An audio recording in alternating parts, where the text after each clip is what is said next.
వరకట్న నిషేధ చట్టం గురించి తెలుసుకుందాము. వరకట్న నిషేధ చట్టము 1961లో మనకు వచ్చింది.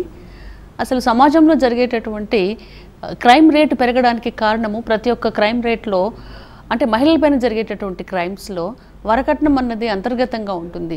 అంటే ఒక మహిళ ఆత్మహత్య చేసుకున్నా, హత్య చేయబడినా, లేకపోతే అత్తవారింటి నుంచి గెంచివేయబడినా దానికి అంతర్గతంగా వరకట్నం అన్నది మేజర్ రోల్ పోషిస్తుంది.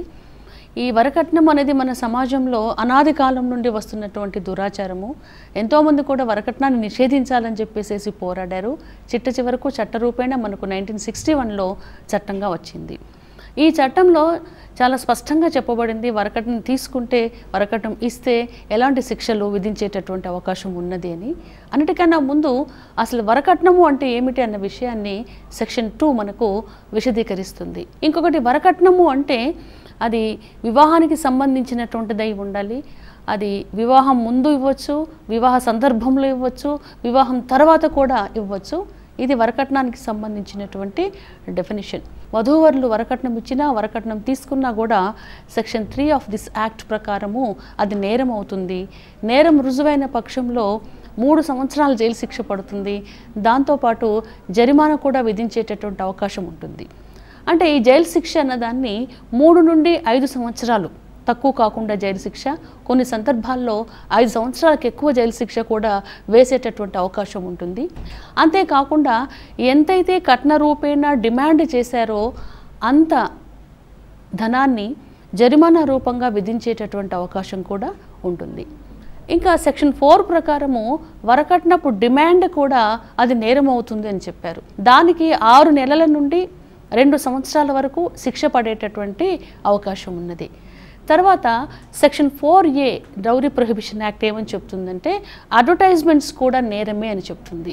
అడ్వర్టైజ్మెంట్స్ అంటే ఏంటంటే, ఎవరైనా వ్యక్తి తన కుమార్తెను వివాహం చేసుకున్న పక్షంలో తన ఆస్తిలో కొంత భాగాన్ని ఇస్తానని కానీ, లేకుంటే తన వ్యాపారంలో కొంత వాటాని ఇస్తానని కానీ పత్రికాముఖంగా ప్రకటించడం కూడా నేరం అవుతుంది.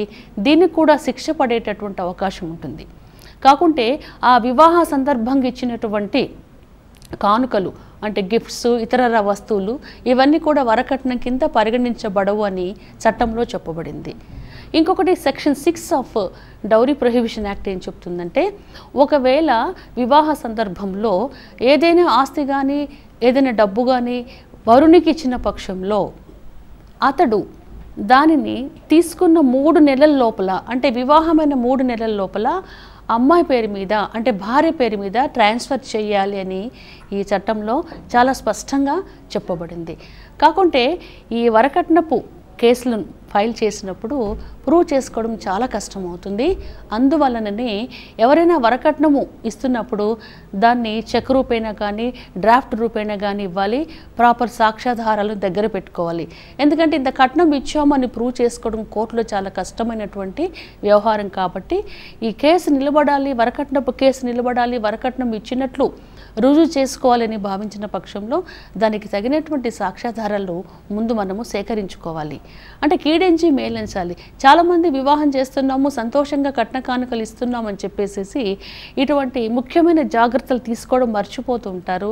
అలా కాకుండా కట్నం ఇచ్చేటప్పుడు చాలా జాగ్రత్తగా వ్యవహరిస్తే ముందు ముందు ఏదైనా దీనికి సంబంధించి వివాదం వచ్చినప్పుడు ఇంత డబ్బులు ఇచ్చామని చెప్పేసి ప్రూవ్ చేసుకునేటటువంటి సాక్ష్యాలు మీ దగ్గర మీకు అందుబాటులో ఉండే అవకాశం ఉంటుంది.